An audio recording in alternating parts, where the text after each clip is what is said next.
درود و سلام به یکایک شما بینندگان عزیز. امیدوارم همگان صحتمند و سلامت هستید. شکری پروردگار کریم و منان که باز به دیدار هم رسیدیم.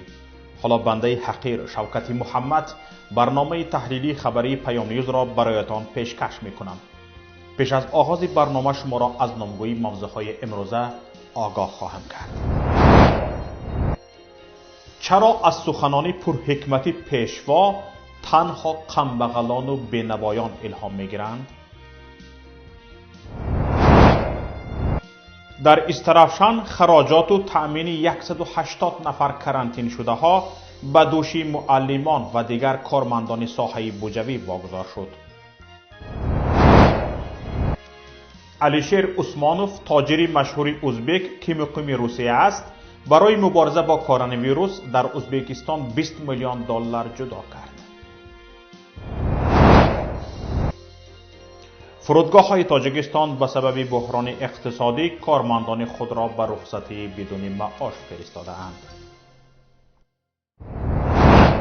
بینندگان عزیز، بسته شدن سرحدها و در کشور ماندن صدها هزار جوان سن خدمت حربی کاری کمیسریات های حربی را آسان کرده است.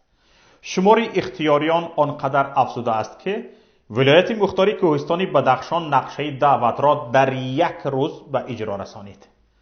اختیاریان از نواحی دیگر نیز از بدخشانی ها قفا نماندند.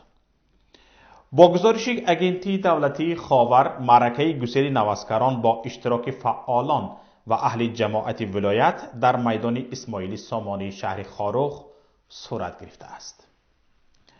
اگنتی خاور به این نظر است که جوانان ولایت مختار کوهستان بدخشان از سخنان پیشوای ملت که گفته بود سهم جوانان در حفظ مادر وطن شایسته تحسین بوده، آنها در تمام جزء و تامهای قوه‌های مسلح و دیگر ساختارهای حربی صادقانه خدمت می‌کنند، الهام گرفته اختیاراً آمادگی خود را برای حمایت مرز و بوم و آرامی و ثبات وطنمان اظهار داشتند. همچنین طبق گزارش همین منبع شهر نارک نیز در اولین روز معرکه دعوت را پر جنبست کرده است. 60 نفر جوانان باننگ شهر نارک به طور اختیاری و با دعای نیک مادران به صف ارتش ملی سفر برگردیدند. رئیس شهر نارک ملکشاه نعمتزاده ابراز داشت که با شکرگزاری از استقلالیت و آرامی مملکت و تشبث پدر و مادران به دعوت بهاری به صف قوه‌های مسلح جوانان به طور اختیاری به ارتش مملکت سفربر شدند. معرکه گسیل نوسکران به صف قوه‌های مسلح تاجیکستان در ناحیه رشت نیز طبق گزارش منبع با شکوه و شهامت خاص صورت گرفته است. در میدان کمیسریت حربی ناحیه 130 نفر دعوت شوندگان به طور اختیاری برای شامل شدن به صف ارتش ملی حاضر گردیدند. البته هیچ یک از این جوانان نه تنها سخن پیشوا را نشنیده است و نه از آن الهام گرفته است. سبب اصلی اختیاراً به کمیسریت حربی حاضر شدن آنها این است سرحدها بسته اند و آنها نتوانستند به مهاجرت روند. همطنه اصلا فهمش مقامات از کلمه اختیاراً با دیگران فرق میکند، چون قبلا همه آنهایی که از کوچه و بازار، خانه و بام و غیر آبلوه می شدند مقامات در روی خط اختیاراً حاضر شده ها ثبت می کردند. بین همه این خبرها یک جمله دقت جلب کننده وجود دارد. دقت دهید.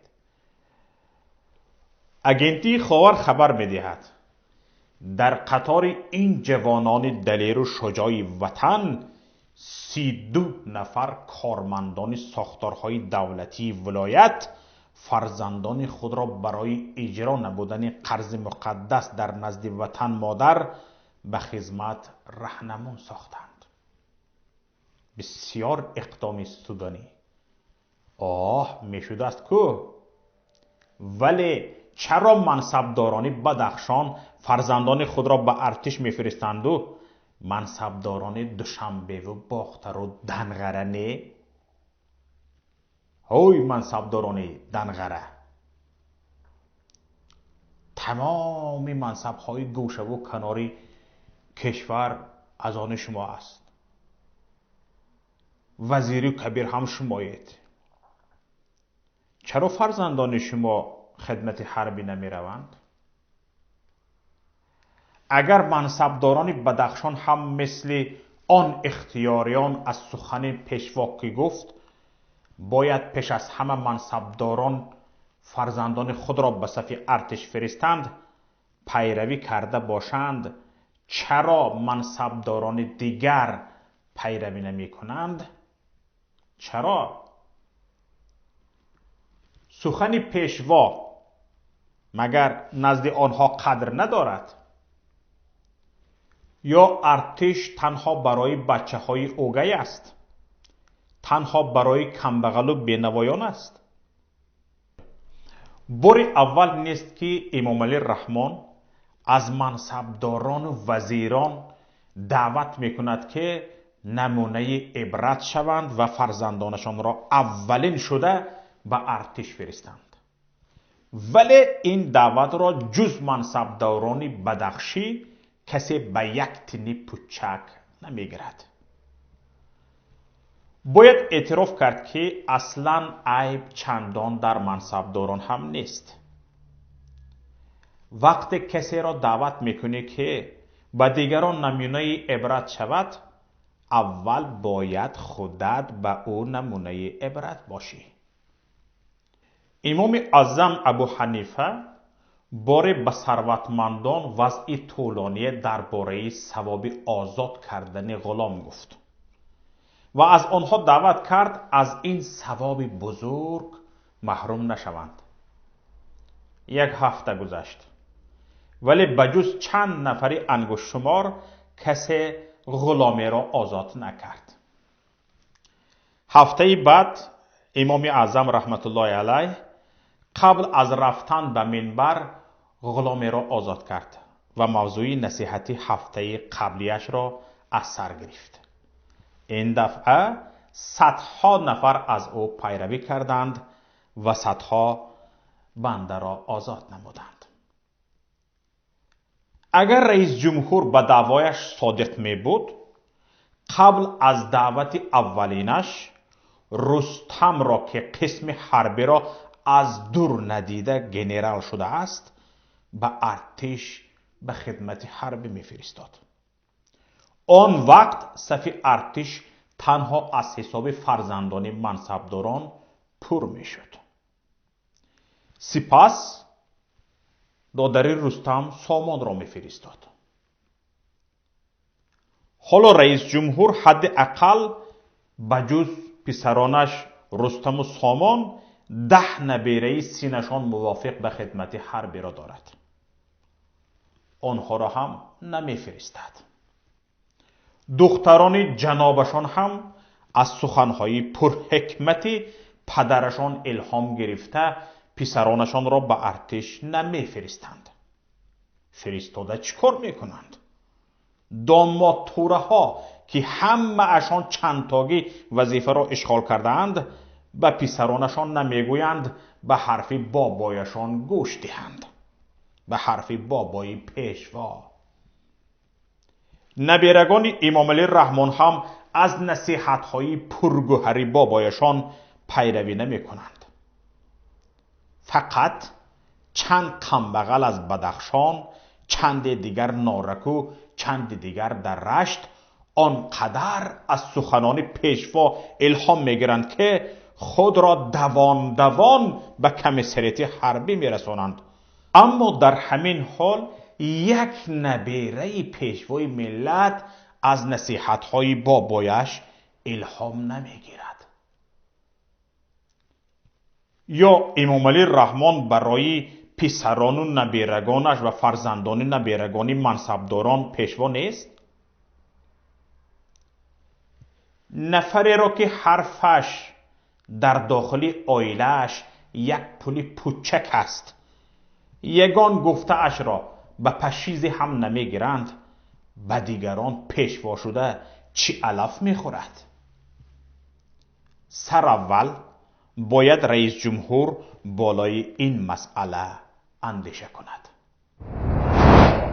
در پانسیونات استرافشان 180 نفر برگشتگان از روسیه را طبق برنامه پیشگیری از پهنشوی کرونا ویروس کرانتین کردند. بنا به اطلاع منبع رادیوی پیام، تامین آنها با خوراک و دیگر لوازمات به دوش معلمان و دیگر کارمندان ساحه‌های بودجوی گذاشته شده است. شرح بیشتر از این خبر و دیگر خبر و رویدادها از رسانه‌های دیگر را همکارم صفیه به شما گزارش می‌دهد. پذیرا باشید. مقامات شهر استرالشان تأمین 180 نفر کرانتین شده ها در این شهر را به دوش معلمان و دیگر کارمندان ساحه بودجوی گذاشتند. در پانسیونات استرالشان 180 نفر برگشتگان از روسیه را طبق برنامه پیشگیری از پهنشوی کرونا کرانتینی کردند. بنا به اطلاع منبع رادیوی پیام، تأمین آنها با خوراک و دیگر لوازمات به دوش معلمان و دیگر کارمندان ساحه‌های بودجوی گذاشته شده است. باید گفت کارمندان بودجوی با وجود گرفتن دستمزدی بسیار کم از طرف مقامات تاجیکستان همیشه غارت می شوند. سالانه چند مراتبه از آنها برای کارهای آبادانی مبلغ ستانیده می شود. همچنین از آنها در معرکه‌های سیاسی مثل انتخابات، واخوری‌های مجبوری با مقامداران بلندپایه از جمله رئیس جمهور، حشرها و غیره بدون پرداخت مزد استفاده می شوند. همین حالت در کلاب نیز مشاهده شده است. 80 نفر از روسیه برگشته ها در بیمارخانه جرقلعه به کرانتین فرا گرفته شده، تأمین خوراکی آنها به دوش اهالی گذاشته شده است. تنها قسمت بیمارخانه به کرانتینی ها جدا کرده شده، قسمت دیگری آن مثل پیشتر فعالیت می کند. پزشکان دو سمت حق وارد و خارج شدن را ندارند. گفته می شود 2 نفر از کرانتین شده ها در کلاب با تبی بلند در حجره علاهیده نگهداری می شوند. حالا تاجیکستان برای پیشگیری پهنشوی کرونا ویروس از چند کشور و انستیتوت های مالیوی کمک دریافت کرده است. از جمله از آلمان 1 میلیون یورو و از بانک آسیایی رشد 200,000 دلار. اما ظاهراً این مبلغ ها تا رسیدن به جای لازمه آبولایی می شوند. گفتنی است قبلا وزارت تندرستی از تمام وزارت و کمیته های کشور درخواست کرده بود آسایشگاه هایشان را در اختیار این وزارت گذارند تا کرانتینی ها را جا کند، ولی تا حال هیچ وزارت و یا صاحب آسایشگاه حاضر به این کار نشده است. همچنین آسایشگاه زمرد و شهر نو که با داده شدن تمام امتیازها از طرف دولت شرایط خوبی قبول کرانتینی ها را دارند، به این معرکه جلب نشدند. این دو آسایشگاه از طرف دامادهای رئیس جمهور شمس‌الله صاحبوف و زایر صاحبوف خصوصی گردانیده شده از پرداخت باج و انداز آزاد گردیدند. در همین حال علیشیر عثمانوف تاجر مشهور ازبک که مقیم روسیه است برای مبارزه با کرونا ویروس در ازبکستان 20 میلیون دلار جدا کرد. در این باره شبکه ازبکستان 24 خبر داد. در خبر گفته شد که میلیاردر مشهور علیشیر عثمانوف نیز ابتکار رئیس جمهور شوکت میرزیویف را دستگیری نموده برای تأمین بیمارخانه ها با نوترین تجهیزات 20 میلیون دلار کمک کرد. طبق خبر مبلغ الکی به بنیاد جمعیتی ازبکستان مهر شفقت و سلامتلیکی نزد وزارت تندرستی این کشور روان کرده شده است. اکنون با قسمی از این مبلغ بیمارخانه ناحیه زنگیتین ولایت تاشکند با تجهیزات معاصر طبی تأمین خواهد شد. فرودگاه‌های تاجیکستان بیشتر کارمندان خود را رخصتی بدون معاش دادند. این کارمندان اکنون در عین بحران اقتصادی جای کار و درآمد ندارند، نمیدانند چی کار کنند. یک کارمند فرودگاه به خبرگزاری آزیا پلوس گفته است با دلیل بیکار شدن پروازها حدود 70% از کارمندان به مدت 15 تا 20 روز به رخصتی اجباری بدون معاش فرستاده شدند. همچنین از اگنتی هواپیمایی تاجیکستان گفتند به غیر از کارمندان فرودگاه دوشنبه، کارمندان فرودگاه‌های باختر، کولاب و خوجند نیز به رخصتی اجباری بدون معاش رفتند. از شرکت هواپیمایی سامان ایر نیز گفتند که به بیشتر کارمندان رخصتی بدون معاش داده شده است. اکنون در آخر یک خبر ورزشی برایتان ارائه می‌کنیم. در قهرمانی فوتبال تاجیکستان که روز 5 اپریل آغاز خواهد شد، 42 فوتبالباز از 9 کشور خارجی و 3 قطعه سیاره حضور خواهند داشت. بنا به اطلاع فدراسیون فوتبال تاجیکستان، 24 نفر فوتبالباز خارجی از آسیا میباشند که 20 تن از آنها ازبکستانی هستند. از لحاظ شمار، نمایندگان ازبکستان در میان فوتبالبازان خارجی بر دیگران برتری دارند. فوتبالبازان ازبکستان در 6 باشگاه کشور ثبت نام شدند. شمار فوتبالبازان گانا در قهرمانی فوتبال تاجیکستان 10 نفر است. در کل 14 نفر حمایتگر، 13 نفر نیم حمایتگر، 9 نفر مهاجم و 6 تن دروازه‌بان خارجی امسال در تاجیکستان هنرنمایی خواهند کرد. نخستین بار در تاریخ قهرمانی فوتبال تاجیکستان نماینده ترکمنستان جای دارد که او واحد آرز سخیدوف مهاجم باشگاه استقلالی دوشنبه است. همه باشگاه‌های لیگ عالی در ترکیب خود لگیونر دارند. در صف باشگاه‌های کوکتاش، استراوشن و دوشنبه 83 شمار لگیونرها 6 نفری است. بر اساس مقررات قهرمانی تاجیکستان، یک باشگاه لیگ عالی می‌تواند در ترکیب خود تا 6 نفر فوتبالباز خارجی داشته باشد. اما تا 4 نفری آنها حقوق یکباره واردی بازی شدن را دارند. این بود شرح خبرها تا این دم. برنامه‌های دیگری ما را در شبکه‌های اجتماعی و پایگاه پیام نقطه نت لطفاً پیگیری کنید. هر خبر و رویداد را شاهد شدید، لطفاً به رقم 49 15 16 46 15 947 توسط پیام رسان‌های واتساپ، وایبر، ایما یا تلگرام فرستید. مخفی نگاه داشتن حیثیت شما کفالت داده می شود. در پناه الله بمانید. خیر، با امید دیدار در روز دیگر. السلام علیکم و رحمت الله.